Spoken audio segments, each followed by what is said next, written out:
আসসালামু আলাইকুম বন্ধুরা, আপনারা সকলে কেমন আছেন? আশা করি ভালো আছেন।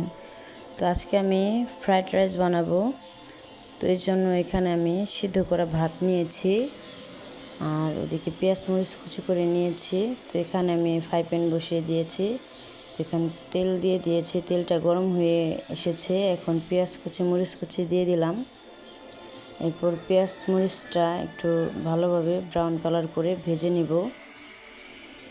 এখানে আমি লবণ দিয়ে দিলাম। তো লবণটা দেওয়ার কারণে পেঁয়াজটা তাড়াতাড়ি নরম হয়ে যাবে। আর এই ডিম দিয়ে ভাত ভাজাটা খেতে খুবই টেস্ট হয়। এখানে আপনারা চাইলে সবজি দিতে পারেন, কিন্তু আমার ছেলেমেয়েরা সবজি বেশি একটা পছন্দ করে না, খেতে চায় না। এই জন্য সবজি ছাড়া শুধু ডিম দিয়েই করে দিব। তখন এটা হয়ে গেছে। তো এখানে আমি দুটো ডিম দিয়ে দিলাম ভেঙে। তো আমার ছেলেমেয়েরা এমনি নুডলস রান্না করলেও সবজি দিলে খেতে চায় না, সবজির তরকারি ওরা বেশি একটা পছন্দ করে না। তো আমার কাছে মনে হয় এখানে সবজি দিলেই সবচেয়ে ভালো লাগে। গাজর, বরবটি, এরপরে আরও বিভিন্ন ধরনের সবজি। তো ওরা তো বাচ্চা মানুষ, ওরা তো সবজির এটা ভালো মন্দ বোঝে না, যে সবজি খাওয়াটা যে কত ভালো শরীরের পক্ষে।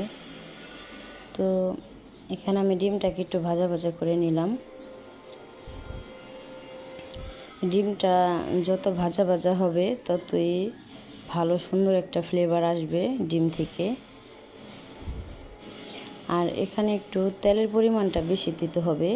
তেলের পরিমাণটা বেশি দিলে আপনার ভাতটা ঝরঝরা হবে, রাইসটা। তো এদিকে আমি রাইসটা দিয়ে দিয়েছি।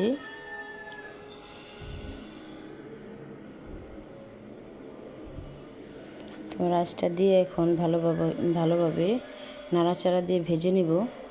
তো বেশি ভাজার দরকার নেই, যেহেতু এটা সিদ্ধ করা ভাত, অল্প ভাজলেই হয়ে যাবে। আর এই ভাতটা খেতে খুবই ভালো লাগে। আমরা তো আগে ছোটোবেলায় যখন বাড়িতে ভাত বেশি হইতো, তখন দেখা গেল ডিম দিয়ে এভাবে ভাত ভেজে খেতাম, খুবই ভালো লাগতো।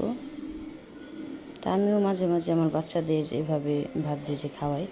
তো এই তো হয়ে গেছে আমার ফ্রাইড রাইসটা। তো দেখুন, দেখতে কত সুন্দর হয়েছে, আর একদম ঝরঝরাও হয়েছে। তো আমার ভিডিওটি ভালো লাগলে একটি লাইক দিয়ে দিবেন এবং শেয়ার করে দিবেন। তো আজকের ভিডিওটি এই পর্যন্তই, আর বেশি লং করব না। ধন্যবাদ সবাইকে যারা আমার পুরো ভিডিওটি দেখেছেন।